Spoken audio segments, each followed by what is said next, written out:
আসসালামু আলাইকুম, সবাই কেমন আছেন? তো আলহামদুলিল্লাহ আজকে আমাদের ইনকিউবেটর থেকে কিছু কোয়েল পাখির বাচ্চা বের হইতেছে। যদিও আমাদের এর আগে অনেক পরিমাণে পাখি আমরা বের করছি, কিন্তু কখনো আমরা ইনকিউবেটর নিয়ে বা পাখি কিভাবে বের করি, কিভাবে আমরা বুডিংয়ে নিই, আমরা এইসব নিয়ে কখনো ভিডিও বানাইনি। তো আজকে চিন্তা করলাম যে অল্প পাখি হলো আপনাদেরকে একটু দেখাই। আপনারা অনেকেই ভাবেন যে ভাই কিভাবে আপনি হ্যাচিং করেন, কিভাবে আপনি বুডিং করেন। তো আমাদের বুডিংয়ের রুমটা আমরা এভাবে বানাইছি। হ্যাঁ, আমরা একটা খাঁচার মধ্যে বুডিং করি। সচরাচর অনেককে দেখি যে ফ্লোরের মধ্যে বুডিং করে, কিন্তু আমরা একটু ডিফারেন্টভাবে করি। আলহামদুলিল্লাহ আমাদের বুডিং গোল রাউন্ড করার চেয়ে এখানে বেস্ট হয় আমাদের মনে হয়। আমাদের যে আইডিয়া, এতদিন ধরে আমরা যেভাবে বুডিং করতেছি, তো প্রথমে আমরা কাঠের গুঁড়া দিতেছি। কাঠের গুঁড়ার উপরে আমরা সালার বস্তা বা সালার তোষ বলে অনেকে, তো আমাদের এদিকে সালার বস্তা বলে।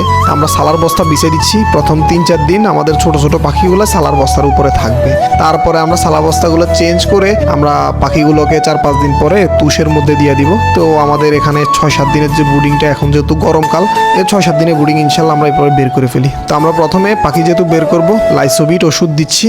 কারণ পাখিগুলা প্রথমে যেহেতু নাড়াচাড়া হচ্ছে, তো শরীরে একটু ব্যথা লাগতে পারে। আপনারা হয়তো জানেন কোয়েল পাখির গায়ে ধরলে একটু দখল যায়, বা কোনো দিক থেকে আপনারা যখন পাখি ট্রান্সফার করেন এক খামার থেকে আরেক খামারে, সেম লাইসোবিটটা ইউজ করতে হয়। যারা কোয়েল পাখি পালন করেন তারা হয়তো অবশ্যই জানেন। তো প্রতি লিটারে 1 গ্রাম করে দিতে হয়। তো আমরা তো আর এখানে লিটার পানি দিচ্ছি না, আইডিয়া করে চামচ দিয়ে দিচ্ছি, কারণ আমাদের এগুলো 200 মিলি বা 200 গ্রামের বোতল আর কি। তো আমাদের পাখির পরিমাণ আজকে অনেক কম। কি কারণে? আমাদের এখানে কয়েকদিন আগে বন্যা গেছে, ছোটোখাটো বন্যা বলতে পারেন। তো প্রচুর বৃষ্টি হয়েছিল। তো আলহামদুলিল্লাহ আল্লাহ আমাদেরকে বাঁচাই দিছে।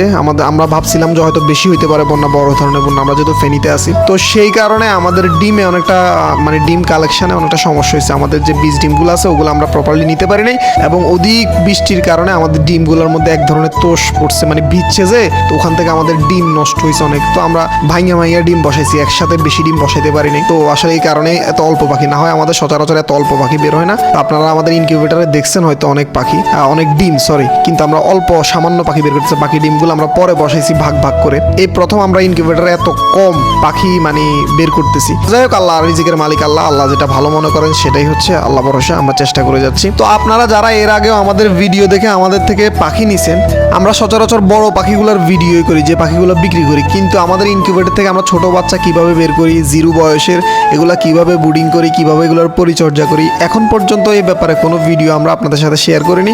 তো আলহামদুলিল্লাহ চিন্তা করলাম আজকে ছোট্ট একটা ব্লগ বানাই আপনাদের জন্য, যেখানে আমরা দেখাবো আপনাদেরকে আমাদের ছোট্ট ছোট্ট পাখিগুলাকে কিভাবে আমরা রাখতেছি। তো মাশাআল্লাহ, আসলে এগুলোর সামনে বসে থাকলে মনটা জুড়ে যায়। যারা আপনাদের কোয়েল পাখির খামার আছে তারাই অবশ্য এই জিনিসটা ফিল করতে পারবেন। তো আল্লাহর কাছে হাজার শুকরিয়া, আমাদের ডিমগুলো বন্যার পানিতে যখন ভিজে গেছিল, যাই বা একটা অ্যাক্সিডেন্টে, তো আমরা ভাবছিলাম যে আমাদের ডিমগুলো হয়তো ফুটবে না। তারপরেও আল্লাহর উপর ভরসা করে আমরা দিছিলাম। তো আলহামদুলিল্লাহ অনেকগুলো ডিম ফুটছে, কিন্তু অন্য সময়ের তুলনায় আমাদের অনেকগুলো ডিম বেশি নষ্ট হয়েছে। কারণ এই ডিমগুলো বেশিরভাগ পানিতে ভিজার কারণে যখন ইনকিউবেটরের ভিতর ছিল টেম্পারেচারে ফাইটে গেছে। তো যাই হোক, আল্লাহর রিজিকে যা রাখছে তা আসছে, এটাই সবচেয়ে বড় কথা। আল্লাহর উপর ভরসা করে দিছি।